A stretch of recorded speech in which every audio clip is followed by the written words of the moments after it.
talked with Joel and Steve of the Sparta-based band Tock. They shared their past histories in music, from playing with big acts, touring the world, and both relocating back to Sparta, Wisconsin, where they met. We talk about creating new music, the music video for Smile For Me, and what is next for the group. You can find more conversations on our website, lacrosselocal.com. I'm Amy. And I'm Brent. And this is Lacrosse Local. My name is Steve Laxton. I was born in Sparta, Wisconsin. I started music at a pretty early age. I started taking piano lessons probably grade school. Guess I just always had an interest in music. My mom's side of the family was musical. She had grown up in a circus environment. Family had a circus, and most of them played instruments, so I was always kind of around that. I guess I got interested just in rock and roll and just all the excitement with that. So I just thought, the thing to do was to play music. I'm Joel Tock. I'm from Sparta, Wisconsin, born and raised.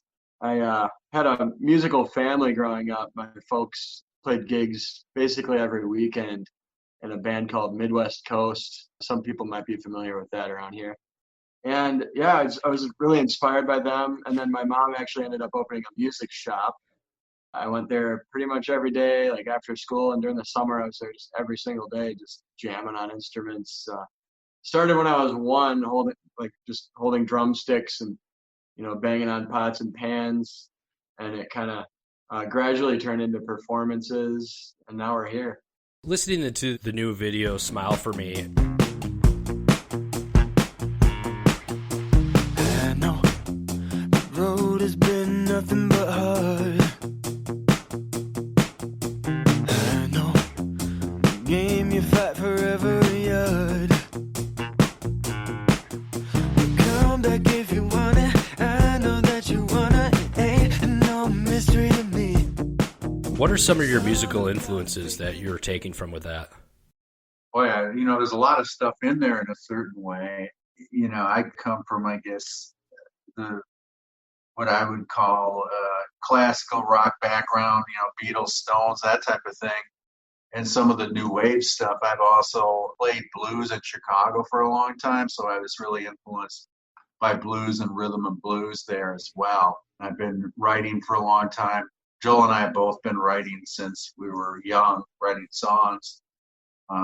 So I just think there's kind of a lot of stuff in there, really. Yeah, it's kind of a broad range.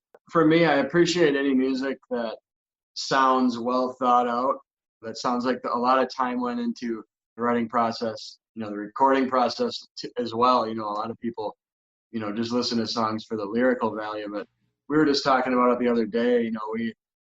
We like to hear good lyrical content mixed with that awesome musicianship, like weird mode changes and that kind of parallel thing going on, the artistry with that. But I guess, as far as influences, I'd have to say when I was little, my dad got me a Rush DVD.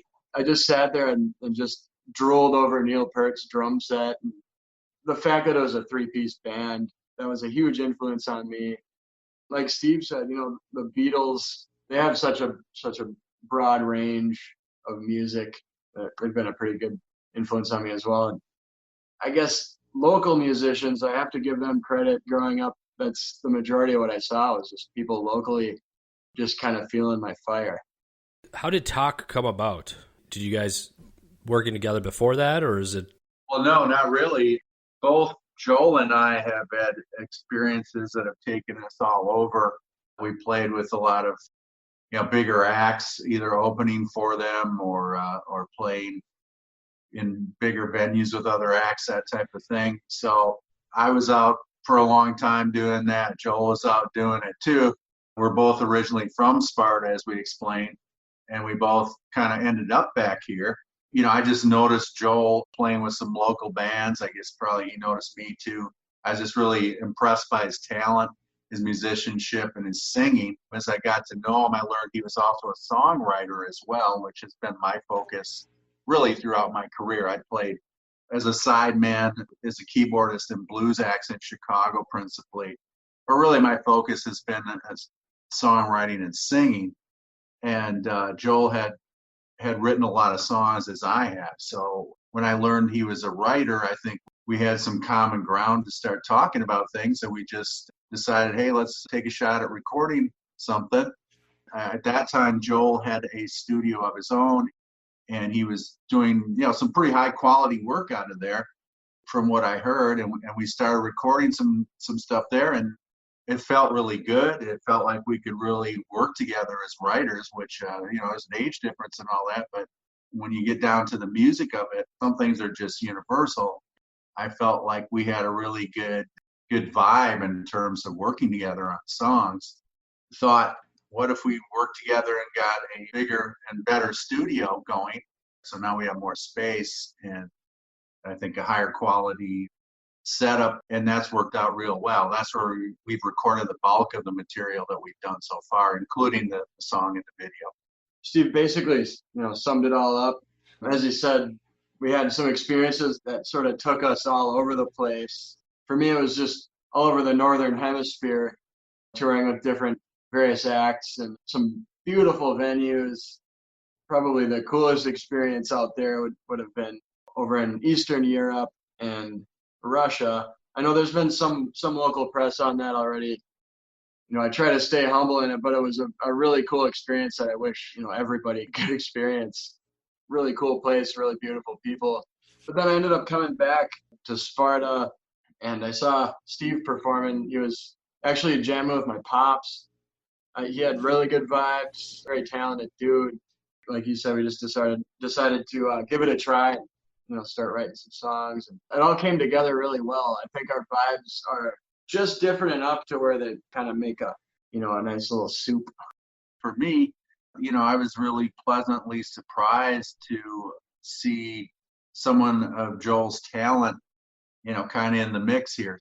Fortunately, our chemistry, I think, is working out, and we're being really productive together. Just being turned on to your music video just recently, Smile for Me. How did that song and video concept come about? Because, it was just a very poppy, happy, really funky, cool song, to just suddenly hear and be like, where are these guys from? And how did that culminate? What was the concept and how did it all come together? I don't know from Steve's point of view, but I remember him coming to me with the skeleton to that song. And a lot of times that's how we kind of start the writing process. One of us has just the skeleton to a song. We start talking about concepts and where we want to go with it, and then it just starts building up into the actual song. And that's exactly how Smile for Me came about. After we got done recording it, sort of playing around with the idea of doing a music video, and with the whole riding on top of the world thing, it just made sense to get sort of a beater but really cool, that car that we featured in the video. Thank you, Larry, by the way. And we got a nice sunshiny day during that shoot. Yeah, I think that's right. For example, when I came in with the idea, it was slower. Joel thought of the idea to speed it up, really work through the production with it, which is another talent that Joel has. It's so nice as a songwriter to not have to finish everything out. You can come in with an idea. Like in this song, Joel came up with a musical idea for the bridge. I think I came back with a lyric for it, but you just kind of dish things off back and forth with creative ideas. And that's very exciting to be able to work with somebody who's creative, and you can share ideas and come in with an idea that takes a shape much different and perhaps much better than you thought it would ever be. Yeah, and the process is super fun too. We were tracking the drums for Smile for Me. The live drum sound was a little too live in the room that we're in. Normally that's awesome to have some big live drums for what we're trying to do, but for this one we needed a really tight sound, so we just started throwing crap over the drum heads, like towels. I threw a blanket over the kick drum. In between the hi-hats I put a piece of cloth, and it just really thickened the drum sound up and made it nice and tight and almost synthetic sounding, which was really cool. We started tracking, we're like, yeah, that's it. Nice and dry drums. Normally I'm not a huge fan of those dry drums, but it really worked out for this one. And we did want to get a happy vibe on that song. There's so much negative stuff going on right now. We felt we wanted to get something that's more upbeat out there and also have the video reflect that. Just checking out your social media sites, it says you have quite a few songs in production. What's next for you guys? What are you releasing, or what's happening with you guys coming down the road? Shot another music video with the same car. It's a song called Skipping Stones. I should mention we don't really have much of a quote-unquote game plan at this point. We're just kind of starting to get our music out there for people to start enjoying it, and not necessarily worrying as much about a game plan as we probably will after a few songs are out. But the song Skipping Stones, via this kind of mixture between a music video and a lyric video.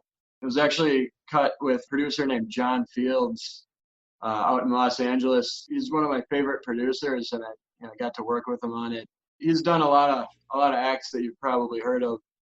You could probably just look him up on Wikipedia. He's a really successful producer and very talented dude. He brought in the drummer. Hopefully the drumming blows people's minds. It blew my mind when we were in the studio, letting him take the drum track. His name's Aaron Sterling. He drums for John Mayer and Taylor Swift and all sorts of A-list artists. Really cool chemistry with that song. And we tracked it a couple of years ago, and we thought, hey, let's do something with it. Yeah, it's too good of a song not to get out there, in my view. So if people want to follow along, maybe check out this new track, where can people find out more about you guys? Facebook. It's kind of tricky to find us anywhere at this point without typing in exact handles and stuff. But on Facebook, if you search all one word, Tock Band, TOCKBAND, that should bring you to our Facebook page. Also on Instagram, it would be tock.jpg. On YouTube. Yeah, on YouTube, if you just type in Tock Smile for Me with the number 4, Smile for Me, that should bring up the video, and then you can find our channel from there. Lacrosse Local Podcast is a production of River Travel Media. Do you have an interview idea you would like to share with us? Message us on Facebook at Lacrosse Locals. Subscribe to the Lacrosse Local Podcast on your favorite podcast app. If you like us, rate us 5 stars. We thank you for it.